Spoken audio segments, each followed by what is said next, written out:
আসসালামু আলাইকুম। আজকে আমি আপনাদেরকে দেখাবো শুটকি ও মরিচের ভর্তা।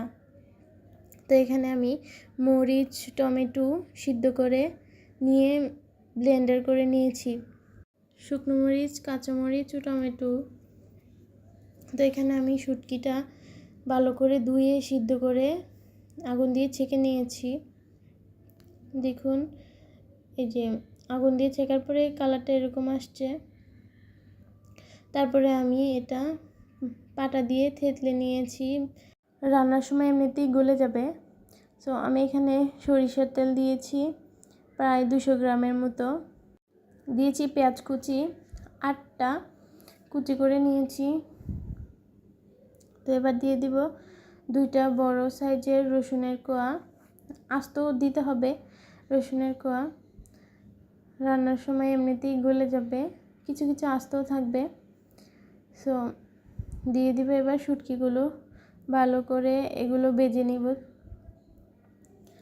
রসুনগুলো আস্ত দেওয়ার কারণ হচ্ছে কি, একটু আচারে টাইপের হবে আর কি, তাই জন্য।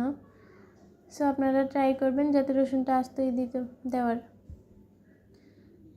তো এগুলো আমি ভালো করে ভেজে নিব। যে দেখুন ভাজা হয়ে গেছে।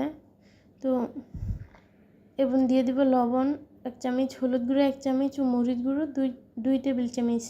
মরিচ গুঁড়োটা একটু বেশি দেওয়ার ট্রাই করবেন।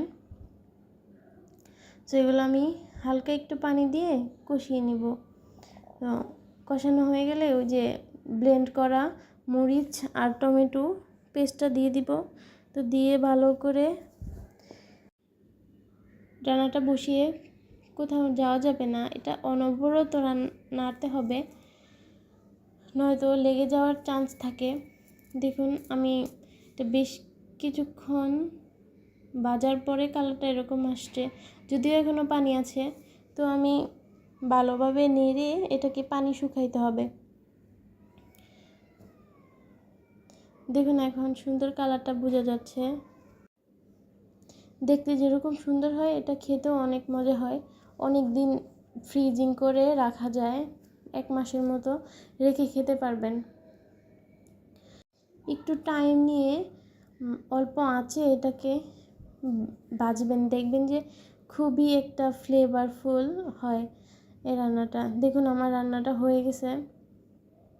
এটা দেখতে যেরকম, খেতেও অনেক মজা গরম ভাতের সাথে। সো আপনারা এটা 1 মাস পর্যন্ত ফ্রিজিং করতে পারবেন। সবাই একবার হলেও বাসায় ট্রাই করেন। সো সবাই ভালো থাকেন, সুস্থ থাকেন। আল্লাহ হাফেজ।